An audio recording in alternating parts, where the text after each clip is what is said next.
¿qué tal? Muy buenas noches, bienvenidos. Soy María Camila Orozco y esto es Zona Franca. De la paz y la construcción de paz estable y duradera del gobierno del expresidente Juan Manuel Santos, ahora pasamos al concepto de paz total del gobierno Petro, que busca negociar con el ELN y una mayor apertura al diálogo con otros grupos armados alzados en armas.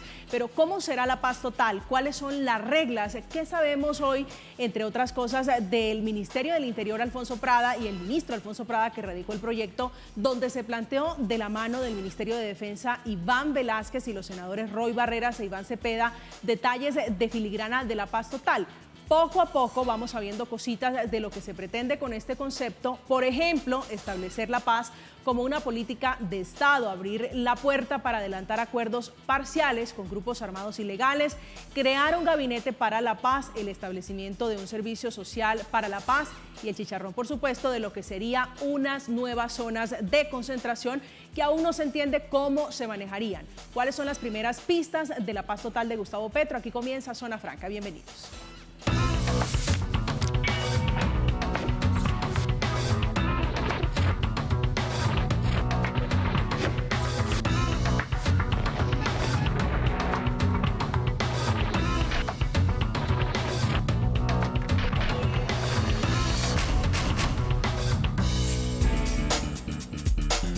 Las 9:05 de la noche. Una de las propuestas que trae este proyecto, que fue radicado hoy en el Congreso por Alfonso Prada, el ministro del Interior, es la creación de un servicio social para la paz. Esto sería una alternativa, entre otras cosas, al servicio militar obligatorio. Acabaría 12 meses, esto abarcaría aproximadamente 12 meses y se podría hacer en alfabetización en zonas rurales, con trabajo social con víctimas del conflicto y haciendo trabajos en cumplimiento de los acuerdos de paz a los que se llegue. Esta noche está con nosotros Guillermo Rivera, el ex ministro del Interior, ex veedor distrital de Bogotá y defensor de la paz, un hombre muy fuerte en estos conceptos de paz. Doctor Rivera, muy buenas noches y bienvenido.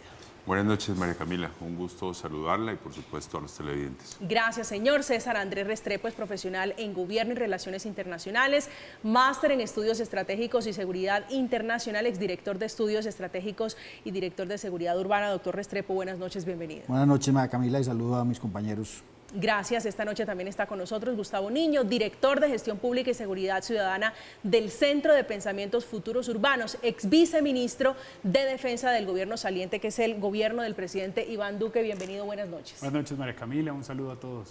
Gracias. Quiero comenzar con usted, doctor Rivera, que fue un hombre muy activo en la construcción de la paz o el proceso de paz con las FARC. ¿Cómo están entendiendo, cómo están procesando el concepto de paz total del que habla el gobierno del presidente Gustavo Petro? Me parece que el presidente y su equipo de gobierno están siendo coherentes con lo que propusieron en campaña, tener una estrategia que involucre no solamente la paz con el ELN, que es la única guerrilla existente hoy, sino también con organizaciones armadas al margen de la ley, que tengan dominio territorial, que tengan un mando responsable, que tengan además capacidad militar sostenida, que desde otra perspectiva son organizaciones armadas que son susceptibles de combatir en el marco del derecho internacional humanitario. Y a mí eso me parece muy importante, porque en este caso lo que se está planteando es que así como se pueden combatir en el marco del derecho internacional humanitario, también con ellas se pueden lograr acuerdos en esa misma perspectiva, lo cual no significa necesariamente un reconocimiento político. Así que yo creo que lo que hemos conocido son ya los detalles, la filigrana jurídica, legislativa, de lo que el presidente Petro ha venido planteando desde cuando era candidato. Doctor Niño. Yo veo con preocupación este proyecto de ley por tres razones. La primera, la historia. La historia siempre marca que cuando la agenda política es de paz y arranca de una vez a negociar sin ver señales o insumos de negociación y de buena disposición de los otros grupos, fracasa. Y son dos casos puntuales que han pasado en nuestra historia en los últimos 3 años. Belisario Betancur y Andrés Pastrana. Dos preocupaciones adicionales que tuvieron con Pastrana y un error que creo que se está cometiendo una vez más. Zonas de despeje. Se está señalando en zonas de despeje para que se puedan agrupar. Se pensó con el presidente Pastrana que se podían agrupar y que iban a dejar de delinquir. Lo que hicieron fue delinquir y fue cuando más creció las FARC. Y tres, sin duda, darles estatus de beligerancia a grupos armados organizados. Ahí no está solamente el ELN, que es una guerrilla, como lo señala el doctor Guillermo Rivera, pero está también el Clan del Golfo, las disidencias de las FARC. Entonces esto se va a volver un ciclo todo el tiempo para volver a negociar cada vez. Estos grupos armados organizados son delincuenciales, no tienen ningún estatus político y no deberían estar en la negociación de paz, sino que deberían ser desarticulados por las autoridades. César. María Camila, yo estuve leyendo con cuidado el proyecto de ley y con mucho respeto al esfuerzo que hacen las personas en el gobierno en el trabajo de esto, diría que es un proyecto de ley. Es un texto estructurado con inmensos vacíos, pero adicionalmente con un problema central, y es la confusión que hay entre los asuntos que atañen al derecho internacional humanitario con los asuntos que tienen que ver con la lucha criminal. Solo para poner un ejemplo, se habla de manera genérica de cese al fuego. Mientras tanto, el senador Cepeda, uno de los principales soportadores de este proyecto de ley, habla también que en la eventualidad que autoridades locales vean la necesidad de negociar con grupos delincuenciales, pues pueden utilizar este instrumento jurídico para avanzar en ese sentido. Sin duda alguna, eso requiere otro tipo de tratamiento y tal vez del afán no queda sino el cansancio. Yo no discutiría de inicio tener ideas novedosas para construir la paz que no llegó con el acuerdo anterior. Sin embargo, en esto la calma puede llevar a estructurar un marco jurídico que garantice los derechos de los ciudadanos y que adicionalmente proteja los derechos de las víctimas. Sí, mencionaba, doctor Rivera, hace unos instantes el doctor Gustavo Niño, las zonas de reagrupamiento o de reagrupación que se utilizó en su momento con las FARC, aquí se van a llamar zonas de ubicación especial y han puesto sobre la mesa la discusión de esto van a ser pequeños Caguán.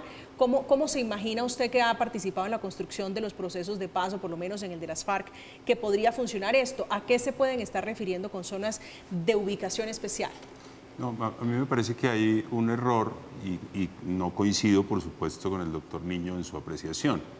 En primer lugar, porque el Caguán fueron 42.000 kilómetros cuadrados, es decir, eso fue la tercera parte del territorio nacional, es decir, aquí no hay ningún tipo de proporción en cuanto al tamaño del territorio. Lo que he entendido del proyecto es que está abriendo la posibilidad para que se logren acuerdos de carácter humanitario que podrían implicar un cese de hostilidades para proteger a la población civil, mientras se desarrollan las conversaciones para lograr un acuerdo. Y en ese mismo sentido quiero hilar con la idea de que este es un proyecto de proyecto, porque realmente este proyecto, entiendo yo, es un proyecto marco. Esta es la ley de orden público que tiene que modificarse cada 5 años, es decir, en diciembre de este año esa ley tiene que estar modificada y lo que se está es anticipando el texto para ese propósito. Pero como es una ley marco, eso va a implicar modificaciones de otras leyes. Por ejemplo, las leyes que tienen que ver con las posibilidades de negociación judicial hoy existentes en el Código de Procedimiento Penal o en general en el marco del procedimiento penal. Es muy probable que eso implique también reformas a esas leyes procesales, porque claramente con los grupos distintos al ELN no se van a poder desarrollar acuerdos de paz. Con los narcotraficantes lo que tendrá que hacerse es un acuerdo frente al tratamiento judicial que a ellos hay que darles. Por eso los funcionarios del gobierno y el senador Cepeda y el senador Barreras han hablado de un acogimiento a la justicia. El ELN podrá llegar a un acuerdo de paz. Estas otras organizaciones armadas, narcotraficantes, pueden llegar a un acuerdo para acogerse o someterse a la justicia, lo cual no impide que con ellos, en ese tránsito para lograr ese acogimiento, se puedan celebrar acuerdos de cese de hostilidades en el marco del derecho internacional humanitario.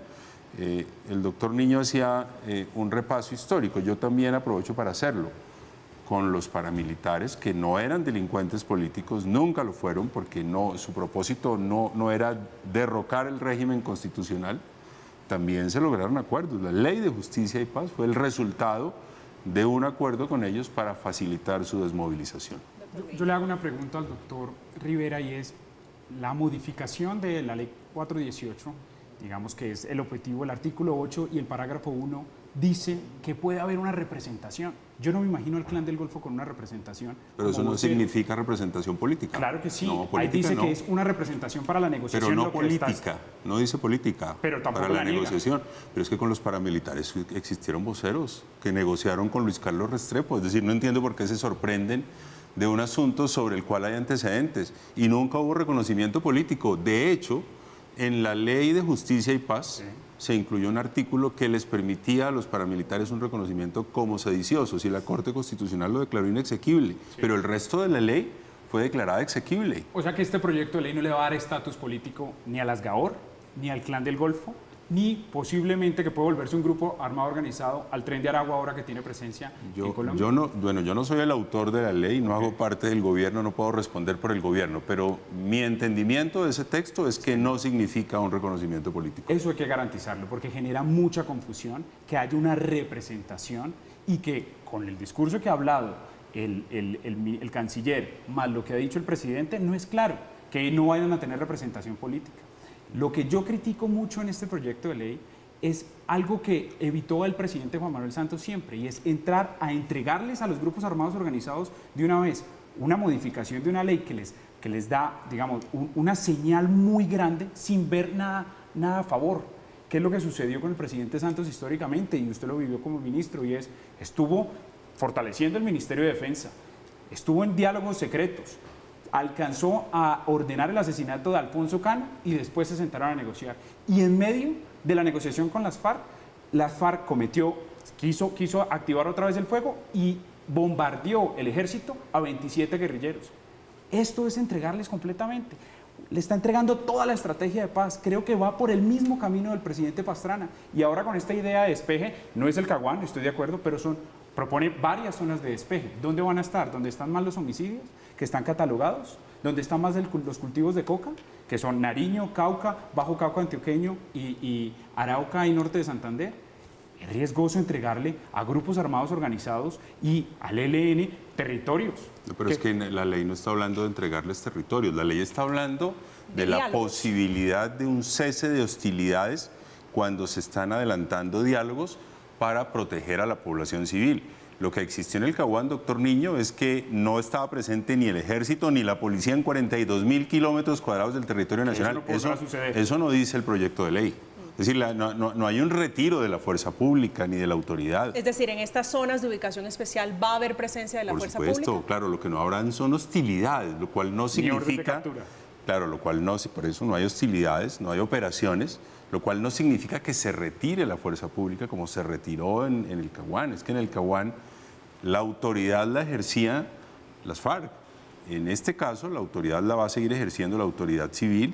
La policía, el ejército van a estar presentes, lo que no habrán es hostilidades, operaciones, cuando se estén desarrollando conversaciones para lograr un acuerdo. César. Yo escucho esta conversación muy callado porque quiero seguir el hilo de hacia dónde está caminando el país. El lenguaje utilizado en ese texto, en ese preproyecto de ley, crea todas estas confusiones. Total. A la hora de negociar con grupos armados ilegales o de negociar con delincuentes, porque aquí hay que ser claros, el gobierno ha ofrecido negociar con delincuentes para un término que todavía no está definido. Todos los gobiernos lo han hecho, Juan Manuel Santos, Álvaro Uribe, Andrés Pastrana, por eso, todos se han sentado con delincuentes. Pero bajo el principio de hoy, estamos hablando de hoy, ya el pasado fue el pasado, porque lo que nos tenemos que es proyectar hacia cómo vamos a salir bien librados de este nuevo momento de intentar construir paz en Colombia. Entonces, la diferencia en el lenguaje es determinante. ¿Por qué quiero decir esto? Porque cuando yo digo que voy a construir paz, construyo paz entre actores que disputan por unos intereses. Pero cuando lo que voy es a buscar una ruta para la aplicación de la ley con los criminales, no estoy construyendo paz, sino que estoy garantizando el imperio de la ley. Lastimosamente, la conjunción de ambos universos, que son completamente diferentes, en mi opinión, lo que van a terminar es generando unas zonas grises con muy alto potencial de violencia y de suspensión de la aplicación de la ley. Ya suficiente tenemos hoy en día con la debilidad del Estado para aplicar la ley, como para entrar en una discusión que trae el lenguaje de lo que significan los procesos de paz a lo que significa un proceso de sometimiento a la justicia. Ahora, alguien podría decir, no, es que lo novedoso es que no vamos a someter a la justicia a los criminales. Entonces, lo que estamos relevando es la validez del imperio de la ley y dándole automáticamente, no discursivamente, un carácter político a los criminales. Yo creo que la forma de evadir un nuevo ciclo de violencia y una criminalidad desbordada es separar ambos ámbitos. Que el concepto político de paz total lleve a que por varias vías yo disminuya los factores generadores de violencia, válido, pero que los vehículos a través de los cuales yo construyo eso deben ser diferenciales, creo que es un asunto al que hay que ponerle cuidado. Doctor Rivera. Bueno, yo creo que la interpretación de paz que tiene César, pues es, por supuesto, respetable. Yo no la comparto, porque para mí la paz es que los ciudadanos puedan ejercer sus derechos. Y en varios de los territorios de la geografía nacional los ciudadanos no están pudiendo ejercer sus derechos. Es decir, es que hay una gobernanza criminal en muchos de los territorios del país. Y lo que entiendo yo es que este texto, que empieza su discusión en el Congreso, lo que busca es una alternativa para acabar esa gobernanza. Uno puede acabarla por la vía del enfrentamiento militar o de la actuación de la policía y de la justicia, pero en este caso lo que el gobierno está planteando es acabarla a través de un proceso de acogimiento a la justicia para aquellas organizaciones distintas al ELN. Y eso se puede hacer a través de una negociación. No olvidemos que hoy el Código de Procedimiento Penal permite una negociación con los delincuentes. Es que aquí tampoco estamos inventando nada, o el gobierno, creo yo, no lo está inventando.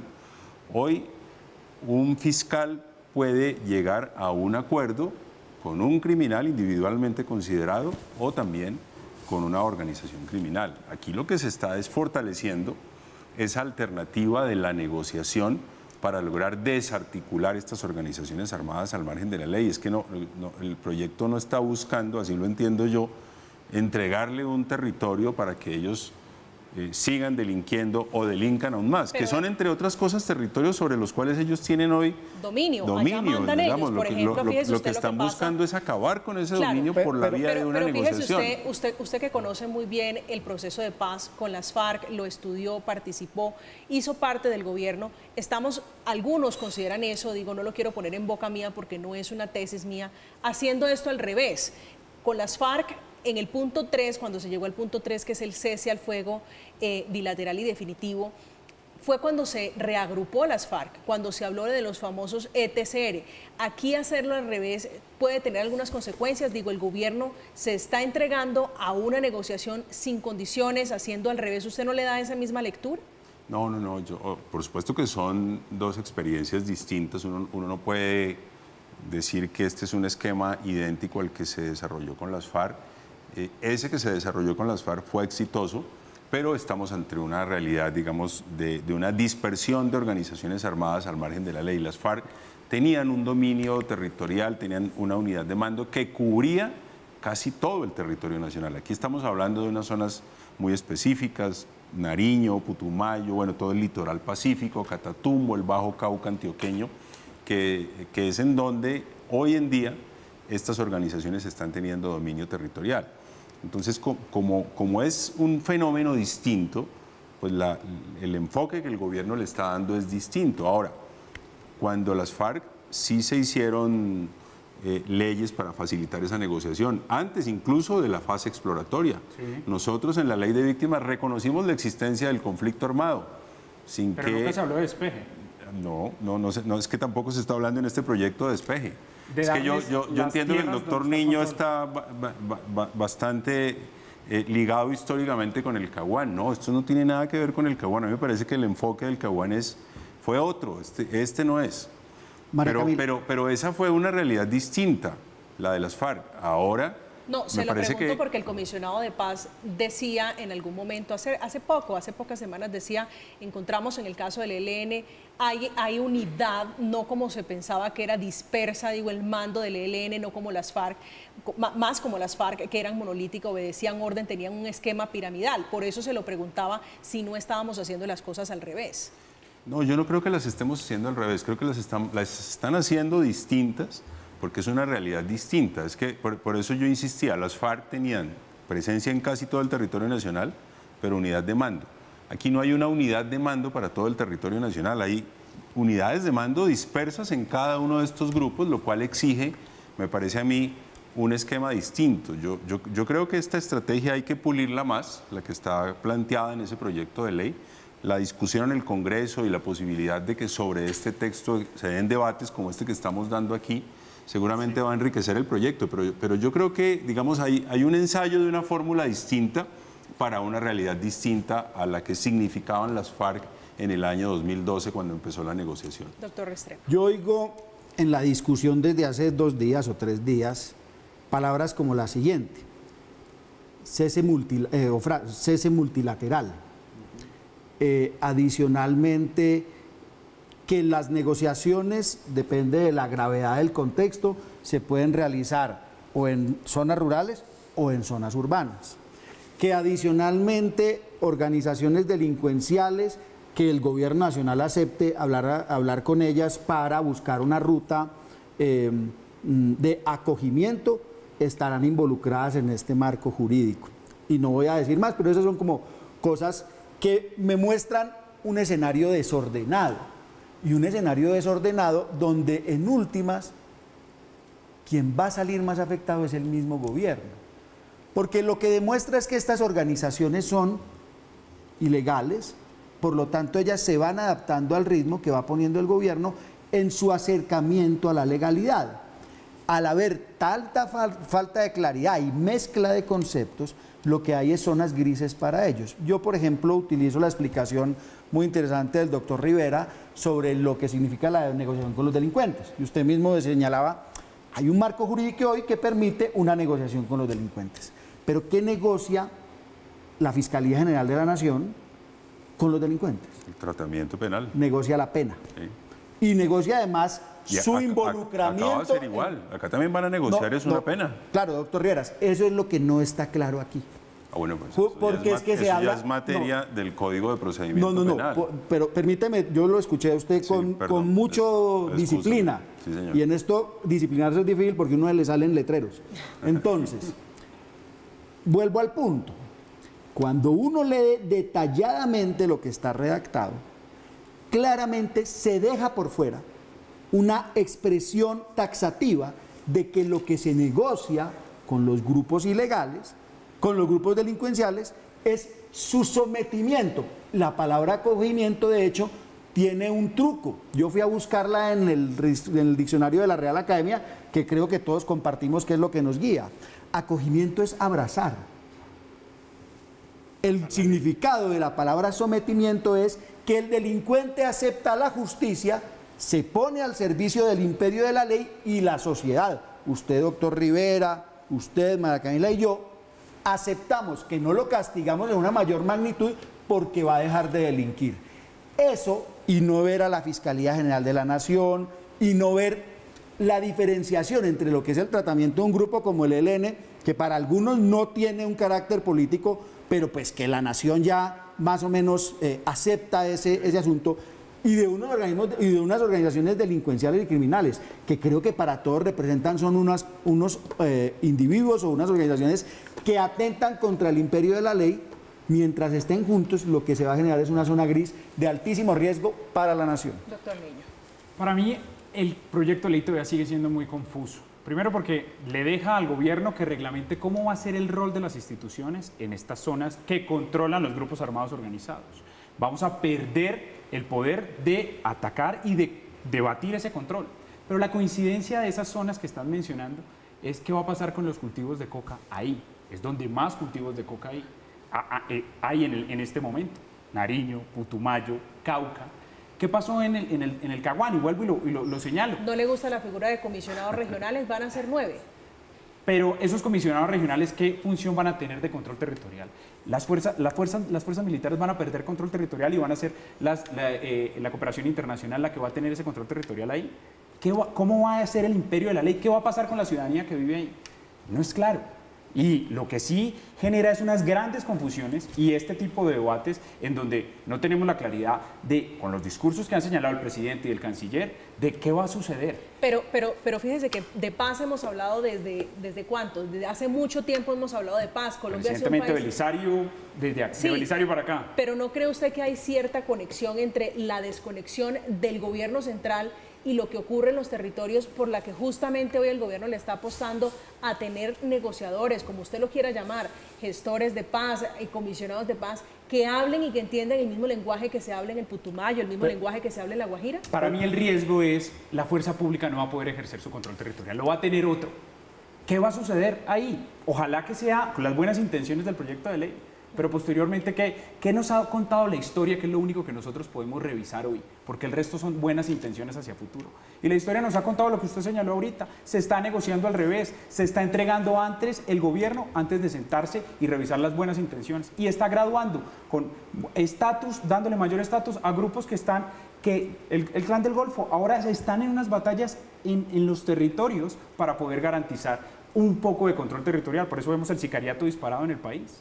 María Camila, yo estoy en desacuerdo con el concepto de que antes no había conexión con el territorio. Eso lo digo con conocimiento de causa. En el último proceso de paz que este país abordó, hubo recomendaciones puntuales sobre la ubicación de las zonas de desmovilización y las ETCR, sobre las características, las magnitudes, los elementos que deberían componerlas, incluso anticipando lo que hoy en día es una tragedia, el asesinato de líderes sociales y adicionalmente el asesinato de personas que se sometieron a las condiciones del proceso de paz. ¿Cuál es la razón de esa tragedia? Es que no se cumplieron ese conocimiento del territorio. Ya en lo que no tiene que ver con seguridad, sino que en lo que tiene que ver con lo que uno llamaría el cumplimiento de los acuerdos, lo que realmente no lo ha permitido, yo no me creo en la historia de que no hay voluntad del Estado central y desconexión.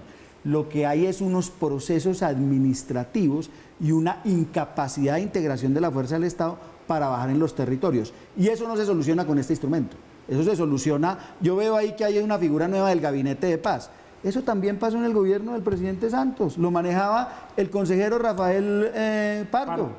Y adicionalmente existió cuando el gobierno Pastrana, con una cosa que llamaba el Fondo de Inversión para la Paz, siempre ha existido, se maneja en el Consejo de Ministros y en unos consejos de coordinación. Eso no es nada nuevo, pero no hemos descubierto la magia de cómo bajar al territorio. Algo adicional. Esto de las autorizaciones de los acuerdos parciales también trae una autorización implícita de generar unas zonas que usted dice como de encuentro o de negociación.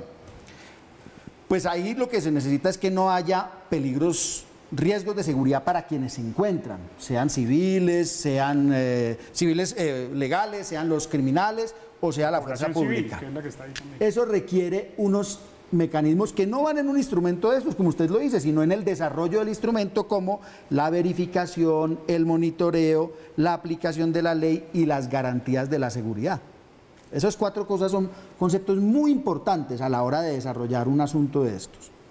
Imagínese que esto está pasando mientras que en Colombia se proyecta, con los anuncios del gobierno de la semana anterior, un debilitamiento de la capacidad operativa de la fuerza pública. Entonces, yo aumento la vulnerabilidad de los territorios por unos espacios donde pues no hay cese de hostilidades, en el caso de lo que son los combates con el ELN, y hay adicionalmente, digamos, unos pactos para no perseguir delincuentes. Pero adicionalmente, en los entornos no tengo las capacidades operativas para cuidarlos. Hay que tener mucho cuidado en el desbalance entre unas capacidades de seguridad que se están marchitando y adicionalmente de generales en el ejército y la policía. ¿Perdón? Habla de la barrida de generales en el ejército y la policía. La barrida de generales en el ejército y la policía hace parte de una discusión, yo creo que está en otro ámbito, es en el disminución del pie de fuerza operativo, es en el detrimento de las capacidades de inteligencia, pero sobre todo en una voluntad expresa del gobierno nacional de acabar con los procedimientos que hacen que la operatividad de la fuerza pública sea vigente. Bombardeos y operaciones, doctor Rivera. No, yo es que escuchando a César y al doctor Niño, estoy pensando que están hablando de otro país. Ustedes están hablando de que se está renunciando al dominio territorial de la fuerza pública. Pero es que la fuerza pública no tiene el dominio territorial ni en el Catatumbo, ni en el Bajo Cauca antioqueño, ni en el litoral pacífico. Pero hay conflicto. No lo tienen, no, pero es que el dominio no lo tiene la fuerza pública en este momento. Es decir, ¿cómo se va a renunciar a lo que no se tiene? Lo que hoy está ocurriendo es que la población civil está absolutamente expósita a los grupos organizados al margen de la ley. ¿Y las cifras, pero ¿cuál es entregarles el territorio? Es que ya lo tienen, doctor Niño. Le pongo un ejemplo, doctor No, pero Rivera, perdóneme, yo le hago un llamado también a la disciplina como César me lo hizo a mí amablemente. Adelante. Señor. Es que en uno de los municipios del Catatumbo, el ELN se tomó una fotografía uniformado al frente de la alcaldía. O sea, ¿de cuál territorio me habla usted? Aquí no hay control territorial de la fuerza pública. Es decir, esa idea de que la fuerza pública tiene el control territorial, pues está por fuera de la realidad. Aquí lo que se está planteando es buscar un acuerdo de tipo judicial, por supuesto. Es que con las organizaciones distintas al ELN, el único acuerdo que se puede dar es de carácter judicial sobre el tratamiento penal. Y para lograr ese acuerdo, pues hay unas condiciones que están planteadas en ese proyecto de ley. Es que yo creo que aquí nadie está hablando de reconocimiento político, claramente no se puede hacer con ellos un acuerdo distinto al judicial, eso no lo podemos perder de vista. Y no, yo creo que el proyecto de ley no está marchitando operacionalmente a la fuerza pública, es que la fuerza pública ya está marchitada. Está absolutamente marchitada. Es que, pero por favor, es que si usted mira las cifras de violencia, ¿cuántos líderes sociales, cuántas masacres? Hemos reducido la tasa de homicidio. Pero por favor, ¿cuál reducción de la tasa de homicidio? Sí, pero a nivel nacional, si usted revisa, no. Es que esas son las mentiras de las estadísticas. Si usted revisa la tasa de homicidio a nivel nacional, claro que se ha reducido por cuenta del acuerdo de paz con las FARC. Pero si usted revisa la tasa de homicidios en el Catatumbo específicamente, en Tumaco, en el Bajo Cauca antioqueño, la tasa de homicidio no ha decrecido, ha crecido, cada vez asesinan. Y por eso les líderes entregamos sociales. ese territorio. Pero es que ya está entregado, por favor. En esa Es que no hay dominio territorial de la fuerza pública. Yo no sé en qué país vive usted. Doctor Rivera, a mí me gusta mucho lo que usted acaba de señalar y dejaría aquí una tarea para el gobierno y para ustedes que están estructurando. No, yo no estoy estructurando nada, yo estoy aquí de opinar. Ok. Entonces, para el gobierno, hay que estudiar muy bien cuáles fueron las malas decisiones del año 2016 que hicieron que ese deterioro de la seguridad en los territorios ocurriera. No, pero es que el deterioro ocurrió por la no implementación del acuerdo de paz. El deterioro ocurrió porque cayó la capacidad operativa de las fuerzas militares, cayó porque se descuidó la lucha contra los cultivos ilícitos, cayó adicionalmente porque se obligó a replegarse a la fuerza pública de esas zonas como el Catatumbo, porque yo coincido con usted. Hoy en día se perdió lo que se había logrado en 2015. ¿Qué habíamos logrado en 2015? La menor tasa de homicidio. ¿Qué habíamos logrado en 2015? Que las FARC, ahora que realmente lo logramos en el 2012, que las FARC pidieran negociar. Porque la gran diferencia entre el 2012 y ahora es que en el 2012 las FARC pidió negociar, ahora nosotros pedimos negociar. Doctor César, déjeme terminar. La analogía que hace el doctor Guillermo Rivera con el Bajo Cauca y el Catatumbo, porque aumentó la tasa de homicidio, la podríamos hacer con Cartagena. Cartagena ha aumentado la tasa de homicidio en un 60%. La ciudad. Sí, entonces le vamos a entregar a las bandas grupos delincuenciales organizados que alimentan los grupos armados. Que se les va a entregar. Es que el proyecto no está hablando de entregarles. No, se les está entregando. Esa es su interpretación. Va a renunciar la fuerza pública a poder llegar a defender el territorio de la población. No es cierto. Y le pongo un ejemplo en el es que lo que usted está diciendo no es cierto. Es que si estamos partiendo de premisas equivocadas, no son equivocadas. No se le está entregando el territorio a nadie. El proyecto lo que dice es que se podrán lograr acuerdos de cese de hostilidades. El gobierno definirá la manera como funcionarán las instituciones públicas para garantizar los derechos de la población, de conformidad con lo que acuerden las partes. Usted está asumiendo es como si el proyecto de ley significara, como en el Caguán, que la fuerza pública se retira. Le entregará el rol a instancias nacionales e internacionales que participen en el proceso. Ya la retiraron. Bueno, y este proyecto que fue radicado hoy por el gobierno nacional también abre la puerta para adelantar acuerdos parciales con grupos armados ilegales, como por ejemplo el ELN ELN, es decir, se ratifica la posibilidad de que lo que se vaya negociando con esa guerrilla pueda ir siendo cumplido o implementado sin que ellas dejen las armas. Estamos en Zona Franca, son las 9:38 minutos de la noche, hacemos una pausa, ya regresamos.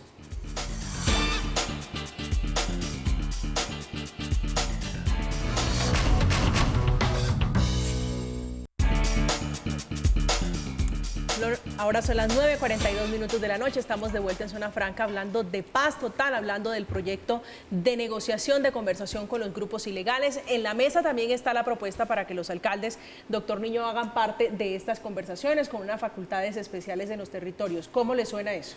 Muy complicado y el presidente lo había señalado, aunque el ministro del Interior lo corrigió, que ellos no van a tener poder o mando sobre las operaciones porque es inconstitucional, y segundo, no se puede cuidar algo que podría tener alguna relación.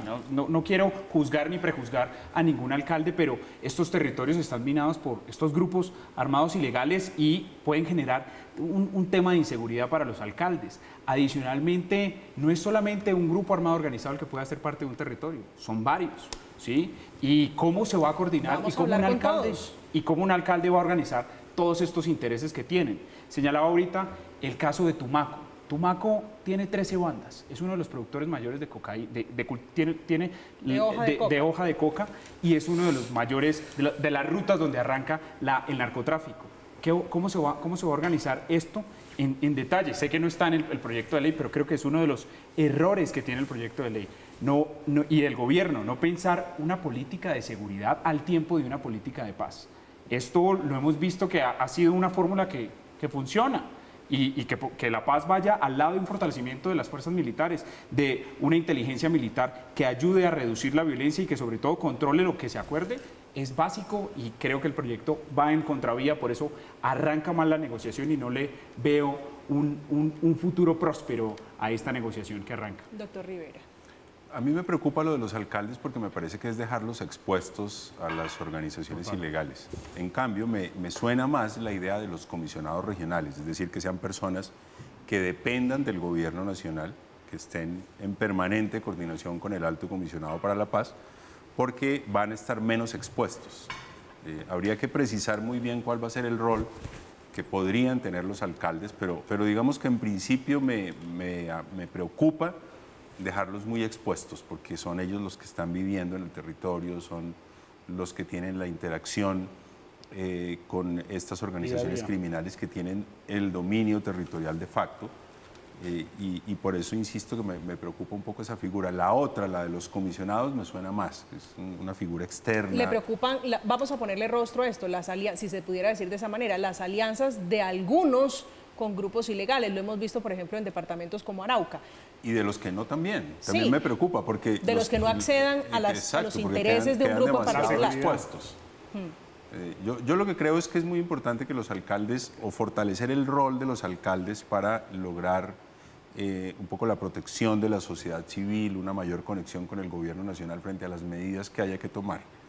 Pero ponerlos digamos, en el rol de interacción formal con estas organizaciones me parece a mí que podría traer riesgos. Ahora, este proyecto apenas se va a empezar a discutir. Yo creo que ese tipo de detalles son los que hay que mirar sobre la base de las realidades territoriales. Es que el tema es muy complejo. Yo, por supuesto, defiendo lo que hicimos en el gobierno del expresidente Santos, pero repito, eran unas solas FARC con unidad de mando, con presencia en casi todo el territorio nacional. Aquí esto es una dispersión de organizaciones criminales que tienen dominio territorial de facto, no lo tiene desafortunadamente la fuerza pública, están asesinando a la gente, y lo que se busca, entiendo yo, con este proyecto de ley, es que a la gente no la sigan asesinando, es decir, hacer una negociación de carácter judicial, y si en medio de esa negociación pueden haber acuerdos parciales de cese de hostilidades que vayan en el propósito de proteger a la población civil, pues buenísimo. ¿No le disgusta la idea de no condiciones para arrancar a hablar de paz? No, es que sí hay condiciones. Yo creo que... Con el ELN no hay condiciones. Dijo el gobierno, no hay condiciones.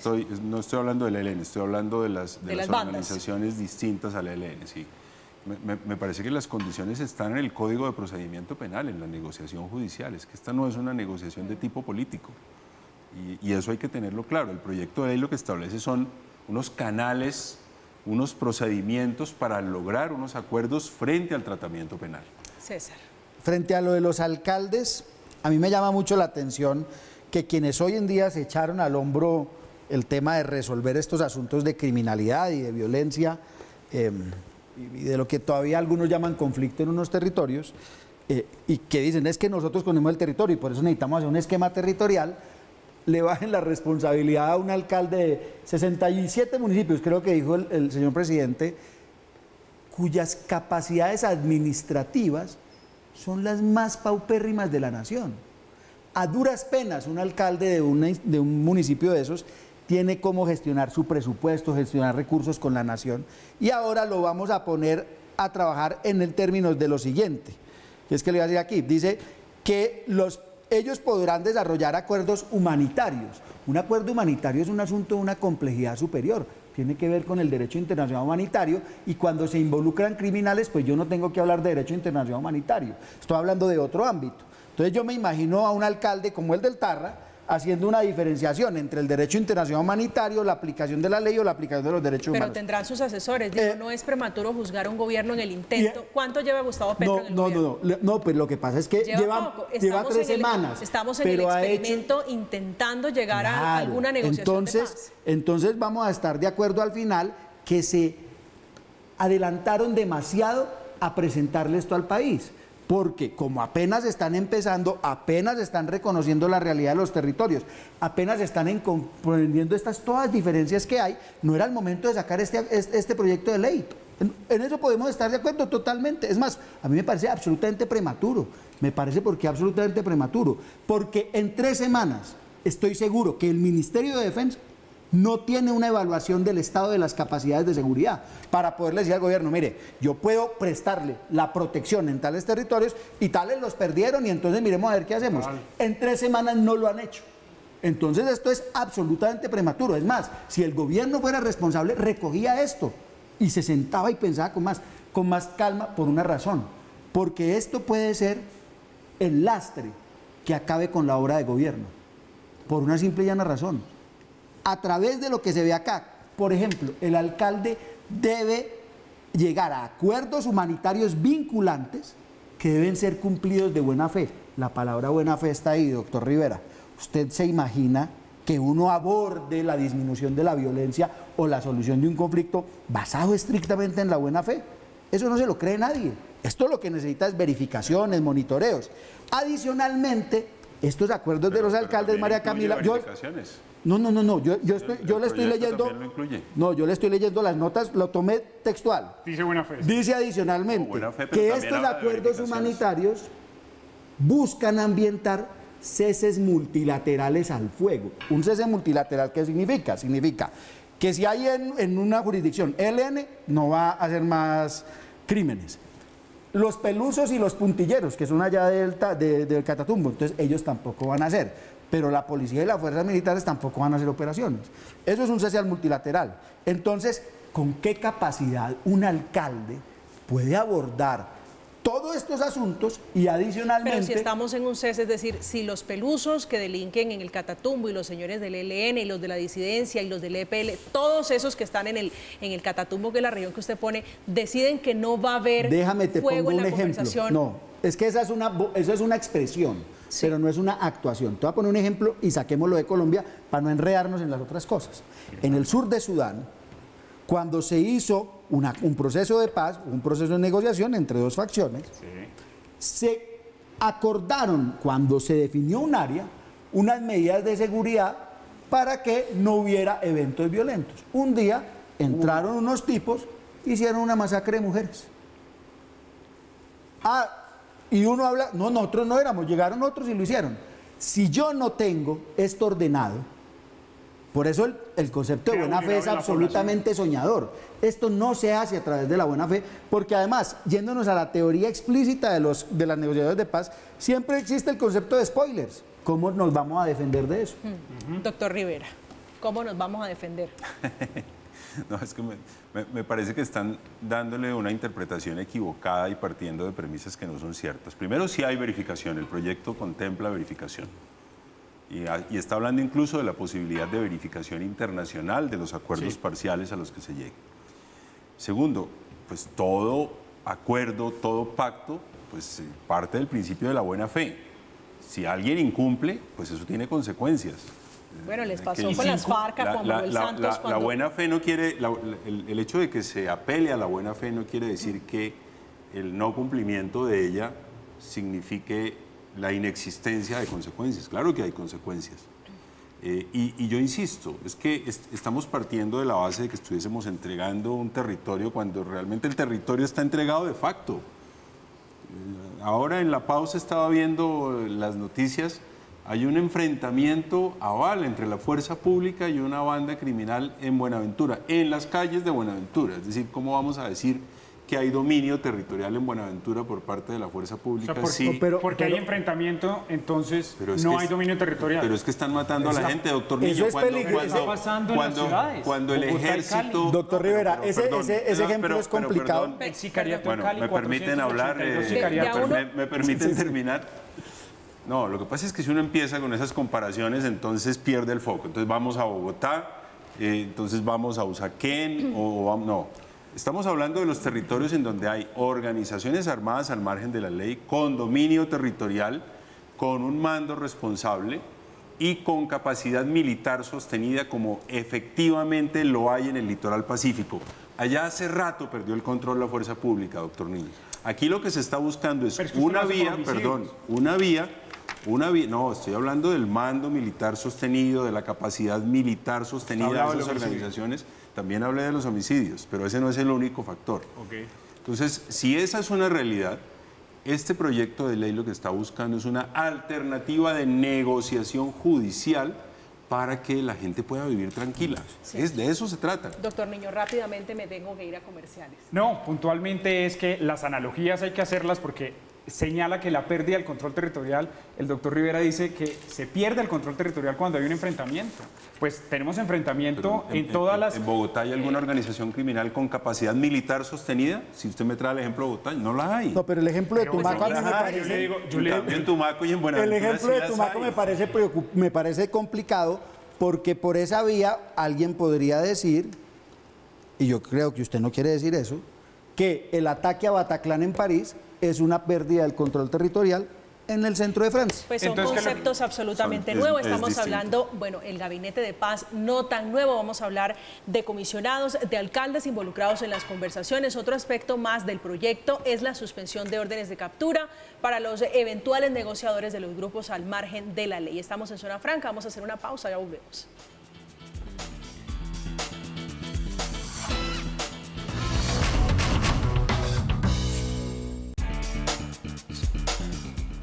Son las 9:58 minutos de la noche, ya estamos llegando a la fase final de Zona Franca.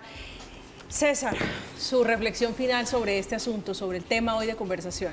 Creo que la base de la discusión es muy cruda, que invita a la confusión en la discusión pública y que se va a devolver en una confusión en la aplicación para el gobierno, que si no se corrige nos traerá un nuevo ciclo de violencia incrementado. Doctor Rivera. Yo creo que el nuevo ciclo de violencia está presente, lo que hay es que terminarlo. Y creo que aquí hay una alternativa, ese proyecto empieza su discusión, hay que enriquecerlo, hay que mejorarlo, para eso es el Congreso y para eso son este tipo de espacios. Y ojalá antes de que termine el año tengamos un proyecto de ley mejor que le dé la posibilidad al gobierno de lograr la paz, de lograr que los ciudadanos en estas zonas tan golpeadas puedan ejercer sus derechos. Doctor Niño. Yo creo que el proyecto de ley genera más confusión que claridades y ese es un gran error que también tiene el gobierno. El gobierno no tiene claridades sobre qué va a hacer sobre la paz total, pero sí tiene claridades en el debilitamiento de la fuerza pública. Se está debilitando la fuerza pública y ese es un mensaje que los criminales entienden y saben muy bien cómo aprovechar.